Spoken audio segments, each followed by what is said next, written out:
আওয়ামী লীগ সরকারের পতনের পর দেশজুড়ে হিন্দুদের বাড়িঘর, ব্যবসা প্রতিষ্ঠান ও উপাসনালয়ে হামলার অভিযোগ ওঠার পর সারা দেশের মতো বিক্ষোভ হয়েছিল চট্টগ্রামেও। সনাতনী ও বৌদ্ধ মন্দিরে হামলা হওয়ার ক্ষোভে ফুঁসে ওঠে সেসব ধর্মের অনুসারীরাও। সকালে চট্টগ্রাম নগরীর বেশিরভাগ মন্দির ঘুরে জানা যায়, চট্টগ্রামের মন্দিরের কার্যক্রম চলছে স্বাভাবিকভাবেই। দেশের অন্যান্য জায়গায় মন্দিরের উপর হামলার অভিযোগ উঠলেও নগরীতে কোনো প্রকার মন্দিরের হামলা হওয়ার খবর এখনো পর্যন্ত পাওয়া যায়নি। আমরা সারা বাংলাদেশে শুধু সংখ্যালঘু না, হিন্দু, মুসলিম, বৌদ্ধ, খ্রিস্টান সবাই যেমন ভালো থাকতে পারে, দেশের শান্তি ফিরিয়ে আনে, এটা আমরা ওনার কাছে এটাই আবেদন করি। আমাদের যেন পূজা চলা ঠিকমতো করতে পারি, আমাদের মন্দির যেন সার্বক্ষণিক আগের মতো অনুষ্ঠান চলে, ঠিকমতো খোলা থাকে, এটা আমরা আপনার কাছে আবেদন জানাই। নগরীর প্রবর্তক ইসকন মন্দিরের কর্তৃপক্ষ জানান, এই মন্দির এখনো পর্যন্ত সুরক্ষিত থাকলেও দেশের বিভিন্ন স্থানে সনাতনী এবং সনাতনীদের মন্দিরের উপর হামলার বিচার করতে হবে। চট্টগ্রাম শহরে মঠ মন্দিরগুলো বড় আকারে কোনো ঝামেলা হয়নি, হামলার শিকার হয়নি।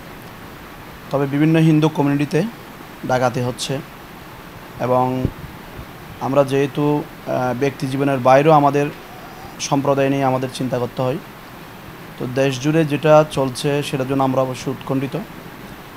আমরা মনে করি খুব দ্রুত প্রশাসনের এই ব্যাপারে হস্তক্ষেপ করা প্রয়োজন ছিল। একটু বিলম্ব হলেও তারা এখন যোগাযোগ রাখছে এবং যেটা একটু অন্যবারের চেয়ে ব্যতিক্রম, বিভিন্ন রাজনৈতিক সংগঠনগুলো আসছে, তারা বিভিন্ন খবরাখবর নিচ্ছে। তারপর আমরা দেশের সার্বিক পরিস্থিতি নিয়ে আমরা উৎকণ্ঠিত।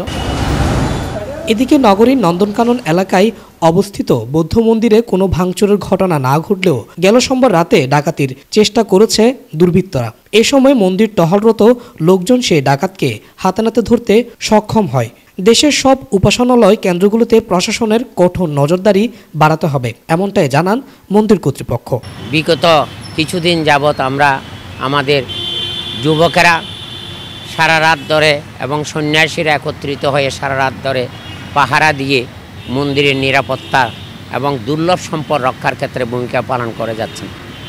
এত কিছু করার পরেও গতকালে কিছু ডাকাত শ্রেণীর মানুষ যারা মূল্যবান ধন সম্পদ লুট করে নিয়ে যায়, তা আমরা যখন গভীর রাত্রে একটু নিদ্রা যাওয়ার জন্য গিয়েছিলাম, তারই কিছুক্ষণ পরে এখানে ঢুকে অনেক মূল্যবান কিছু প্রয়োজনীয় উপকরণ গোপনে নিয়ে গেছে এবং পরবর্তী সময়ে কিছুক্ষণ পরে যখন আমাদের যুবকেরা খেয়ে দিয়ে আবার পাহারা দেওয়ার জন্য আসলো, তখন একজন ধরা পড়েছে।